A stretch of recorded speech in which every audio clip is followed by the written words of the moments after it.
What she needed to do going into the debate was just ensure people that she was competent to do the job of vice president. There's been a lot of questions, I think, as to, she's only been a governor for not even 2 years yet, and before that she was just mayor of a small town in Alaska.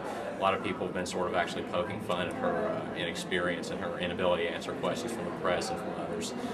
So I think what she really needed to do was convince people that she was articulate, that she was competent, and that she could govern. And I think she generally did that. She's been sort of derided a lot for using folksy references to being a soccer mom, or hockey mom rather.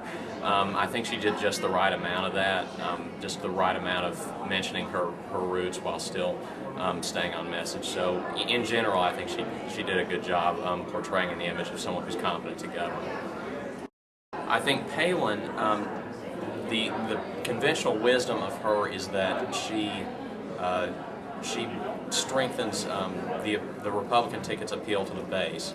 For a long time, the Republican base was not thrilled with John McCain and his positions on a lot of issues. I think she certainly did that on the gay marriage debate. But I have to say I was disappointed with her some of her statements on the economy, especially when they were talking about the energy issue, which is the one thing she's supposed to bring the most strength to, just because she was the governor of an energy-producing state and was an oil and gas regulator. She says when they were talking about the economy, it was almost like a contest to see who could regulate the economy more. She was sort of competing with Biden over. He was saying he had voted she had said he had voted to get rid of some kind of regulation on the oil industries that she had put back in place when she was in Alaska. So she had, actually as a Republican governor, increased regulations and increased taxation, and that is not what the Republican Party stands for.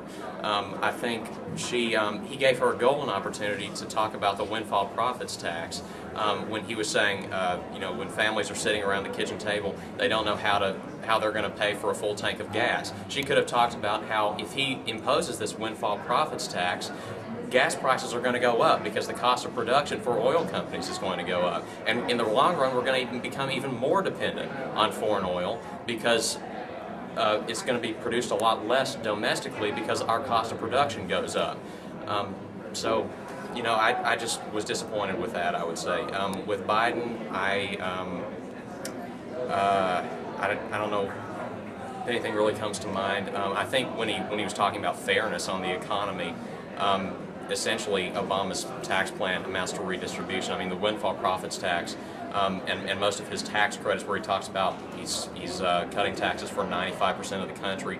A lot of those people aren't paying taxes to begin with. 40% of the country does not pay federal income taxes. They receive net payments from the federal government. So what's happening is he's increasing taxes on people on which the burden is already highest, and he's giving the money in the form of what he calls tax credits, which is really just government transfer payments to people who aren't paying any taxes or paying very, very little. So it's actually the most extreme form of redistribution. So from a conservative standpoint, I think that was his greatest weakness.